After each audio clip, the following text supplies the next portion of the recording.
Hey, how's it going? This is Elijah with Elijah Analytics, where we build out data projects, go over industry trends, and share insider tips to help you land your dream analytics job. So whether you're just starting out or looking to further your career, join our community of data enthusiasts so we can build something amazing together. So subscribe now, and let's dive in. In today's video, we will be going over data from Yelp. And for those of you that don't know, Yelp is an app that provides reviews for different businesses. So if you think restaurants, hair salons, coffee shops, anything you can think of, people can leave reviews for that store onto Yelp. Basically like Google reviews. And someone provided an API to call data from Yelp to get the data from. To access the Yelp API that we'll be using, you can type in Rapid API into your browser, and there's a website called Rapid API. Rapid API is a website that provides a bunch of different APIs for any category. You go into Rapid API Hub, you can see it has categories on sports, AI, finance, data, entertainment, travel, you name it. We will be calling an API that is this one, Yelp Business API. This one provides the code snippet that you can use to access the API key and host. First, to access this API, you will need to subscribe to it. You would do that by clicking here and going to the basic option. I already made a subscription to this service, but the request count is only 50 a month. So make sure not to call this request too much, or it may not return any data for you. But subscribe to the basic plan. Calling this, if you test the endpoint, you can see that there's a tab called Search Results. There's the first one here called Smoothie King. It has data called rating, review count, the neighborhood that it's in, and latitude and longitude as well. Then we will be taking data from each of these. So for example, the first page, we can look at the price range for that specific coffee shop, and we can use that to analyze it in Tableau. Let's get started. Go back to VS Code, and we'll be using a tool in VS Code called Jupyter Notebooks because it will make it just easier to visualize data. You can do that by installing Jupyter, so go to pip install Jupyter. I already have Jupyter Notebook installed, but you would call this command and it will install it for you. Then to start a Jupyter Notebook, you would hold Shift Command P, and here you can see that it says create Jupyter Notebook, and that creates one for us. We will be using requests and pandas for this project. The request will be to access data via API. If you look here in the code snippet from Rapid API, it gives you the boilerplate code to import requests, and then with that URL, you provide a query string and then get the headers and the response from that code snippet. So we can copy and paste this code snippet into our Jupyter Notebook, and then we can run it. And then you specify the version of Python that you're using. Then once you run this, it will return the data for you. And of course, it's returning it just in JSON format right now if you look at the results. So of course, we can't really do anything with this right now. That's why we'll be converting this to a data frame instead. But it's good to know that we're at least getting the data returned. I have to import pandas as PD.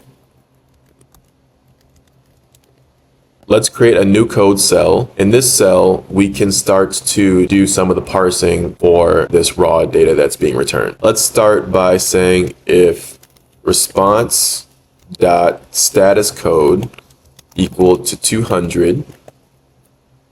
This is saying that if this call for the API runs, because 200 is the code for if a message is being sent correctly. If this code is correct, then we'll say parse the JSON data. We can say our JSON data is equal to response.json.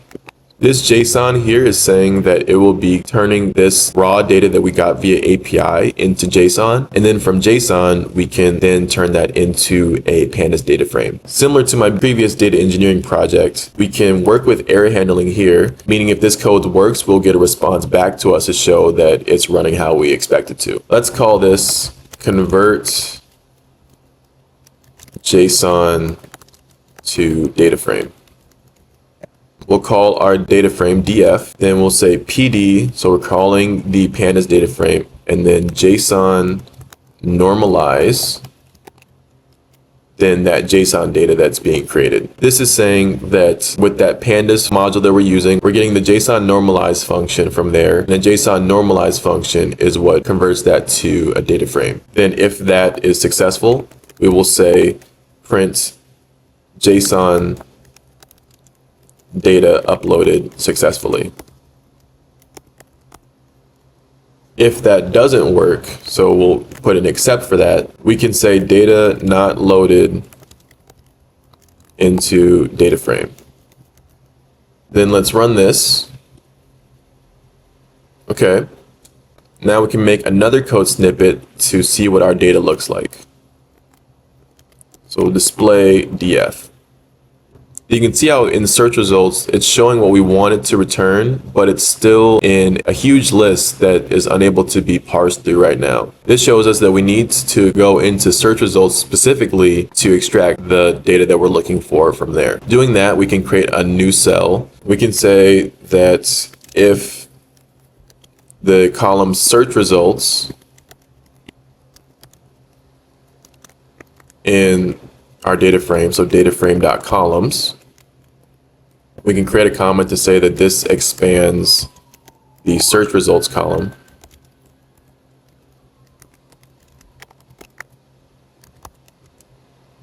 We will also have to use the JSON normalized module on that column.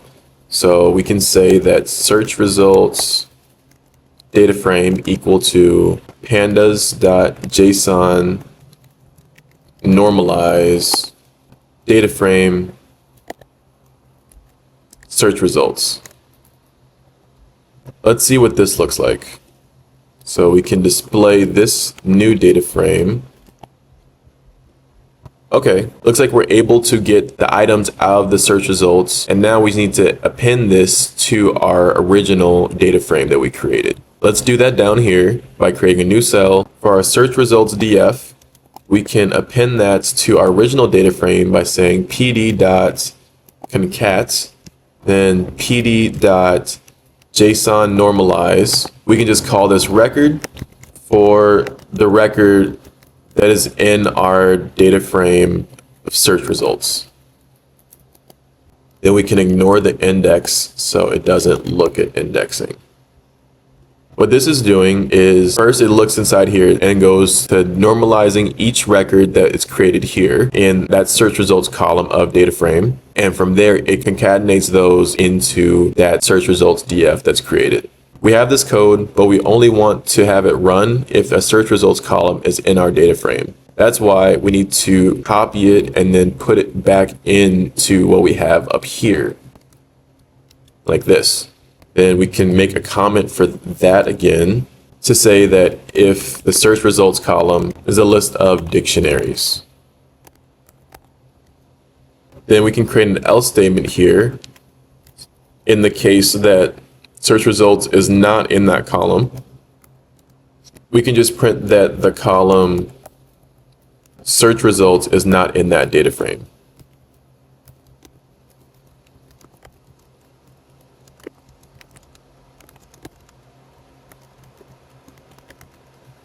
Then we can provide a brief preview down here of just displaying the data frame as 5 records. To only display 5 records, you can just say search results df.head, and that will just give you the first 5. This is only if the status code for our API request is 200. If it's not, then we want to say failed to return the status code. So we'll actually be copying this also back up here into this original cell, because we want to say it's only if the status code is correct that we run all of this as well.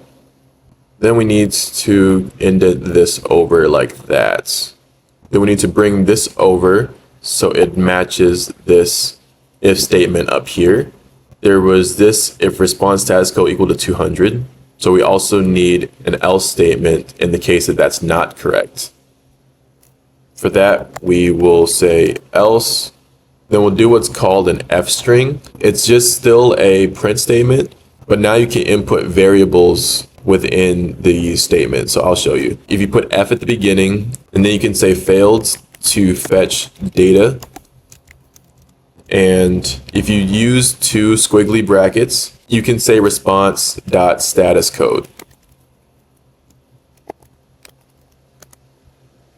Then what that'll do is whatever status code ends up being returned that's not 200, it will just convert that into whatever number it is. So that's why we're using an F string there. Let's run this.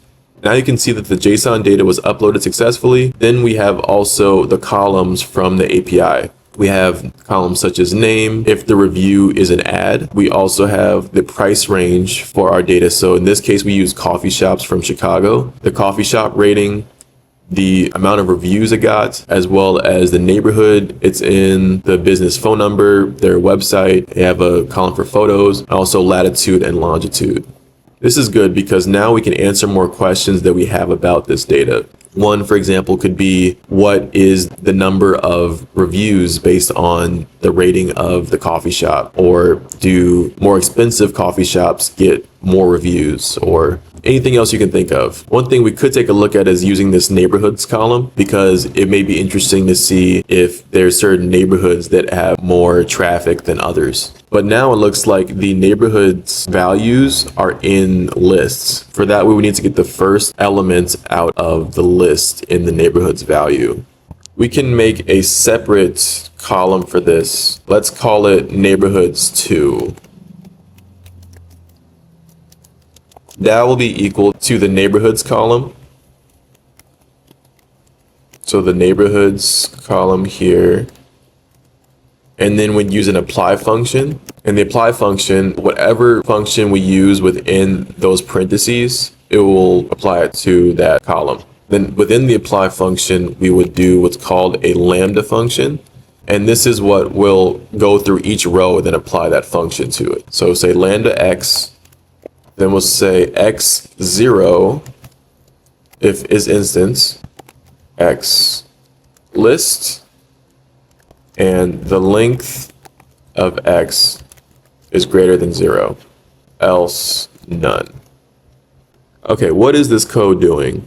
So what we're starting out doing is we're creating another neighborhoods column called neighborhoods 2. Then neighborhoods 2 is taking from the neighborhoods column that we have, and then it's using this apply function. So whatever is in apply, it is going to be applied to the neighborhoods column. Then the lambda function is applying a function to each row within neighborhoods column. So with lambda functions, you can just specify any parameter as your variable. In this case, it will be whatever row, and you can just specify it as x. And we'll say that within that row, you would get the first element by saying 0. And you only do that if there's a list in that row. If x is within the list, that's the only time you would just get the first element out of there. And also if length of x greater than 0, meaning if it's not null, else you would do nothing. Apply this.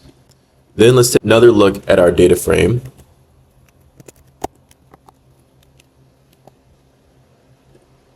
So same one we have, but scrolling over to the right, our neighborhoods 2 column just has the neighborhood names and not the brackets around them anymore.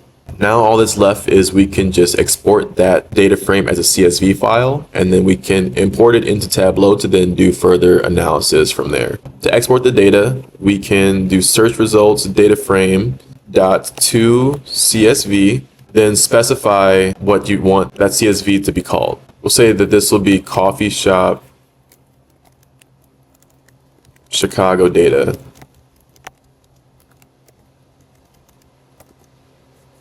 .csv.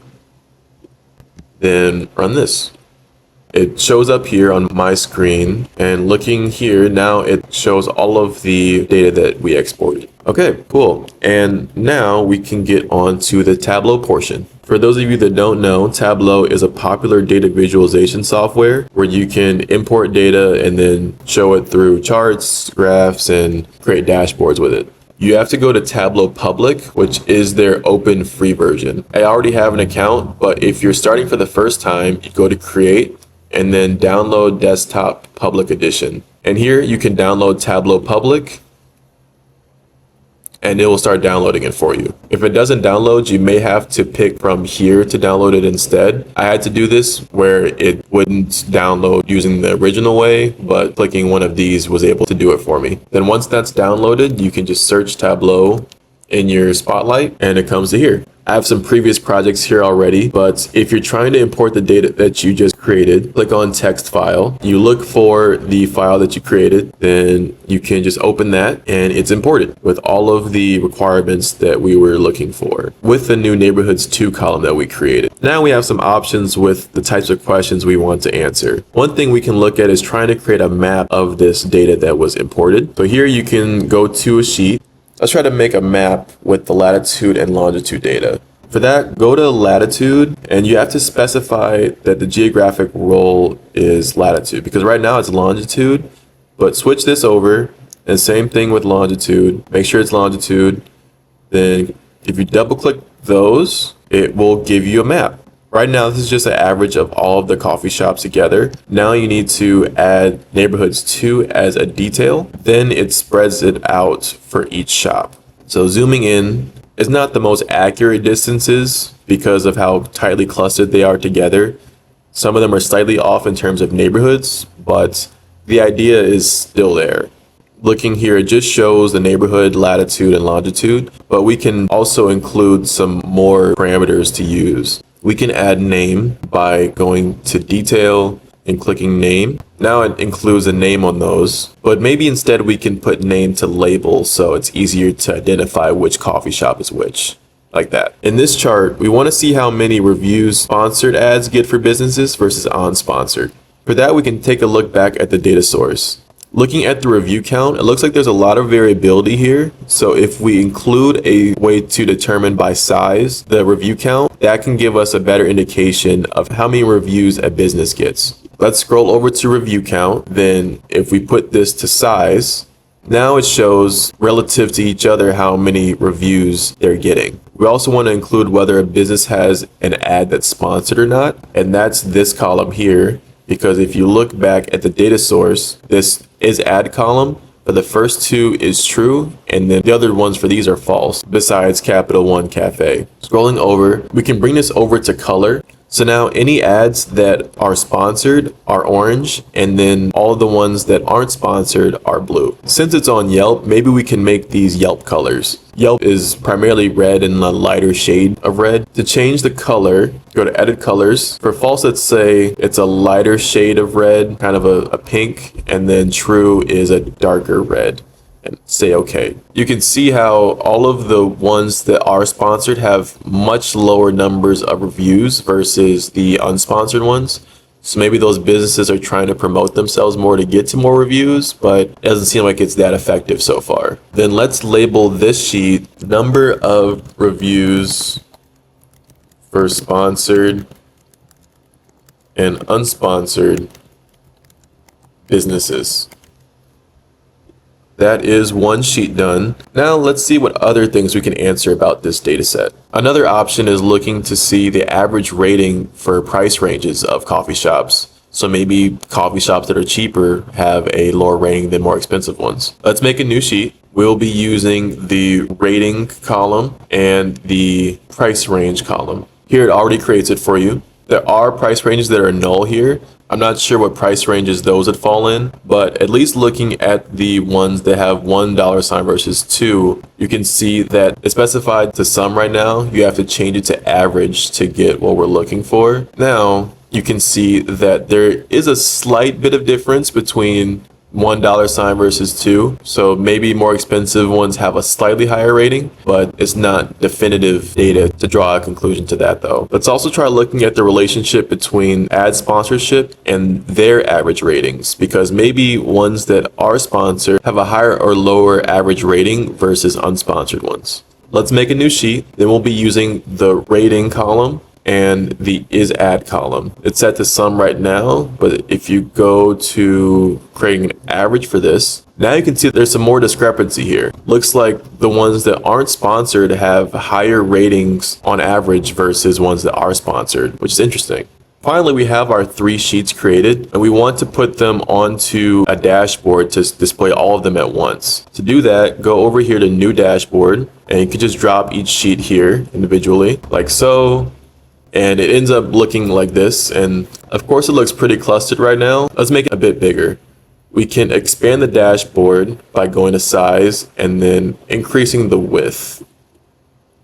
Now we have some more room to work with. Right now it's in tile format, so it doesn't have much flexibility where you want things to go. What we can do is instead we can go here and then click on floating. Now we can have a lot more flexibility where we put different sheets. Let's do that for all of the sheets that we created. Okay, just having to go through each one of these and redirect them around. Okay, now we can see what we want to put where. Let's start by making this let's say like that, and then the number of reviews. Now this is associated with this graph up here. Since it's a floating sheet, now we can put this inside of here, but I think we have to change the hierarchy.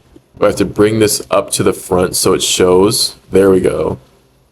Now you can put it there, as well as this one too, because if you just put it here it won't show, but if you click on floating order, then bring to the front. Now I can put it inside this white space here and move this over a little bit. Now we can increase this one to fit this space, and doing the same for this one too. And then we can make this a little bit bigger. Then we can just change the colors of these to match our one up here. For that, you have to go back to that sheet that was created. You can go here and then you go and click on color, and you can change it here.